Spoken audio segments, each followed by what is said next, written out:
minutes to 9. Welcome back to Sunrise today. Well, now we continue in security context, but we'll be zeroing in on some happenings in Kaduna. Well, Isuwa Dogo, Dr. Isuwa Dogo is here to tell us about that. He happens to be a former commissioner in Kaduna State. He's also a political analyst. Thank you for coming on this morning. Thank you very much and good morning. Quite surprising for some, the happenings in Kaduna, to the extent that they may misunderstand and possibly misinterpret all of those clashes going on. But do you have an understanding of this? What do you understand is going on here? Well, I'll start by congratulating Queen Esther Maokwe Ogun on her birthday. We wish you many more returns. God bless you. Kaduna is a very peculiar state. Many people do not know or have very little understanding of what has been going on in Kaduna. Yesterday we sat down and counted about 200 ethno-religious crises that have taken place in Kaduna. 200? Yes, from 1972 to date. Okay. The number of people that have died in Kaduna far exceed any number that have died in any other state in the country since the amalgamation in 1914. Really? The kind of publicity we get with respect to what happens in Plateau or Benue or even in the Boko Haram area is not given to what happens in southern Kaduna. Maybe it has been assumed that, look, it's a normal thing for killings to continue to happen in southern Kaduna, and so the media houses give very little prominence to what is happening. If you look at what happened about 2 weeks ago, the governor was even out of the country. He was in the US. He left Kaduna on Thursday. He had to come back on Sunday because of the killings. And when they say, oh, look, 100, the truth is that maybe 200 or 300 people will have died. In that last incident, 4 villages were razed to the ground completely. Not a single hut was left standing. Women and children were massacred in cold blood. People were roasted in their houses. Those who happened not to run out were roasted inside. Those who ran out were simply macheted. The question is, what is the motive behind this? What is the motive? In fact, I am appealing to the media houses to take a trip to these villages in southern Kaduna and see the monumental destruction, what we describe as ethnic cleansing, the complete annihilation of the ethnic nationalities in southern Kaduna. But is that to suggest that the authorities there will sit down and they'll fold their arms and watch that happen? The authorities, is it the state government? What controlled, what kind of, I don't know what to say about this, but let me be honest with you. It is beyond the kind of imagination that many people think that has been happening in southern Kaduna. And we find it difficult to understand. Well, I will not want to say that the authorities are not doing anything, but we also want to believe that if something was being done, maybe we wouldn't have this monumental and, a continuous systematic annihilation of our people. What exactly is the matter, Dr. Dogo? That is the question. They are grave. I mean, what you've said right now in the last 5 minutes have been pretty grave, in the sense that you've said that the number of people being killed in Kaduna alone, outnumbered number of people being killed in any state, and even though some people will argue that that is arguable, but what exactly could be the matter? How will you trace the cause of events? That is the very question we have been trying to ask. Southern Kaduna people are peace-loving religious people.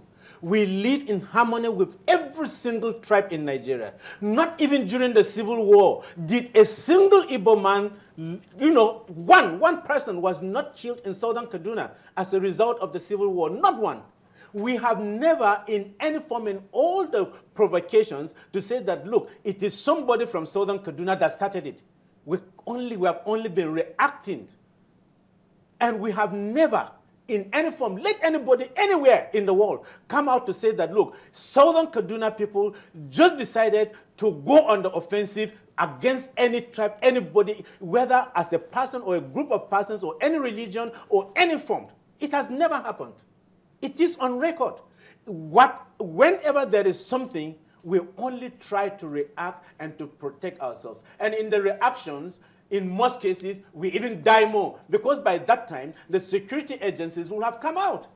And we are simply crying and saying, look, we need help. We don't want to kill anybody. We don't even insult people unnecessarily, not to talk of taking arms to kill somebody. So why are some people trying to eliminate or to cleanse up the ethnic nationalities of Southern Kaduna? Is that what it is? That is exactly my interpretation, because there is no part of Southern Kaduna that is not affected by this ethnic cleansing, by this ethnic annihilation, by this. I am telling you, I'm not exaggerating. That week, when it happened, for 2 days, I couldn't eat, I was weeping. I did not know exactly what is the reason. We are not at war with anybody. We are not against anybody. We are not politically opposed to whatever anybody wants to do. Even if we are in different political camps, we live and we go and eat and drink together. Who do you think carried out the attacks? I cannot tell. And that is what we want to say. We want to ask that the government should come to our aid. And I will say here, look, to be honest, yesterday I sent a text to the Chief of Army Staff, General Minima. I can tell you authoritatively, I felt so proud when he replied and said that today he is on his way to Southern Kaduna. And I can show you the proof on my phone. I was more than glad. I couldn't believe that the Chief of Army Staff, by just sending a text to him, that he will accept that he will go and see. But he knows the monumental destruction that has taken place in Southern Kaduna. We have asked on several occasions that we do not just need a battalion. We need a brigade in Southern Kaduna. We need an Air Force base in Southern Kaduna for effective surveillance. We don't want the idea of saying that, look, planes will leave Kaduna or Plateau to come there. Let them be based there. We have the land. We will give it to them free. We will contribute to build even some of the structures for them. We will mobilize our youth to carry bricks. Myself, I'll go and carry it. Let us do it. Let us have these things. We are not at war with anybody. Why should somebody want to kill us, destroy our crops, destroy our animals? It was stated, one woman was given a testimony that they took a little child. A little child, you can imagine, and you collect the little child from the hands of the woman, and you do like you slam the little child on the floor and scatter the brain. Dr. Dogo. It doesn't make sense. Dr. Dogo, it's painful. But these attacks have been blamed on Fulani headsmen, supposed Fulani headsmen fighting against the farmers. Is that what you've witnessed? I will defend it with the last drop of my blood that the Fulani herdsmen are only being used, whether in Plateau or in Benue, not to talk of Southern Kaduna. I grew up going out with these same Fulani herdsmen. I will go out from morning to evening, grazing. How many are they? Tell me, a Fulani herdsman finds it difficult to sell his cow. Do you get it? Only when it is absolutely necessary. You will say that these Fulani herdsmen sell their cows, go to buy AK-47, automatic weapons, these launchers, what the military call it, I don't know, go and train, come in the night and go around and kill people that way. That is a serious, huge joke. Not even the worst illiterate can believe that kind of story. How many Fulani herdsmen are only used as scapegoats, and I will stand to defend the Fulani herdsmen to the last degree of my ability. Ask me, I've told people, don't blame Fulani herdsmen. These are terrorists trained in whatever way, wherever they are trained, brought to these places and given the arms, given the ammunition to kill, to maim, and to destroy our people across this very region, from southern part. You know what even made me to, when I heard that the military was organizing an offensive against terrorists in Benue, Nasarawa, and Plateau, I say, oh my God, they have left out even the most vulnerable area, Southern Kaduna. And thank God that the Chief of Army Staff said, look, I am going there today. How many ethnic groups do you have in Southern Kaduna? Southern Kaduna has probably close to 200 ethnic groups. And all of them have been living together, as you said. In absolute harmony. Let me tell you, if you are talking of religion, my uncle was a Muslim. The mosque in my town, Kwai, the first mosque I knew, is less than 500 meters to the chief's palace. And even around that place today, many of them are Muslims. Nobody even knows whether you are a Muslim or a Christian. Nobody thinks of it.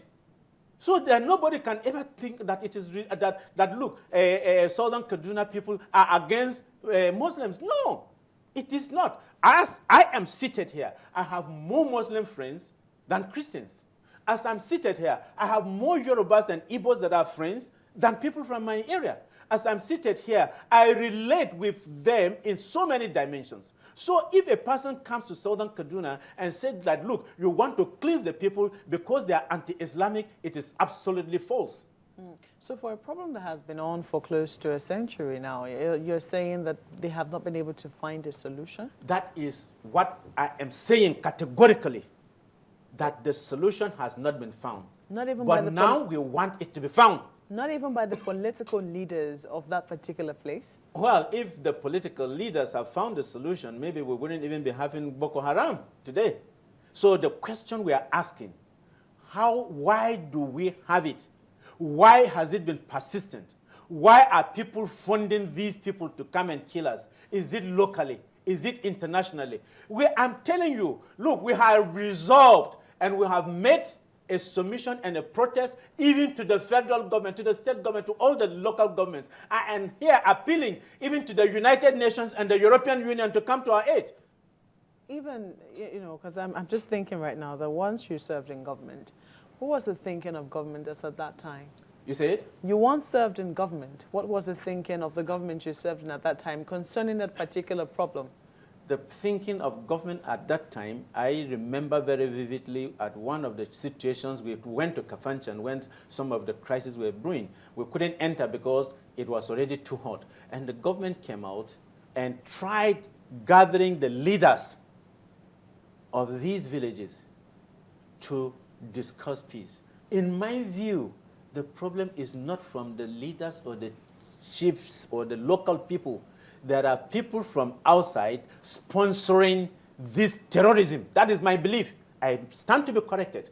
But I believe sincerely that the crises in Kaduna State are not perpetuated by the indigents of Kaduna State. It is from outside. I stand to be corrected. The way we have related with those who live in Kaduna, who are indigents of Kaduna, from Ikara to Sanga, does not portray any form of hatred that will result in any of them wanting to kill, wanting to destroy, or wanting to annihilate us. I believe, and I repeat, I stand to be corrected, that most of what is happening in Kaduna State is externally sponsored.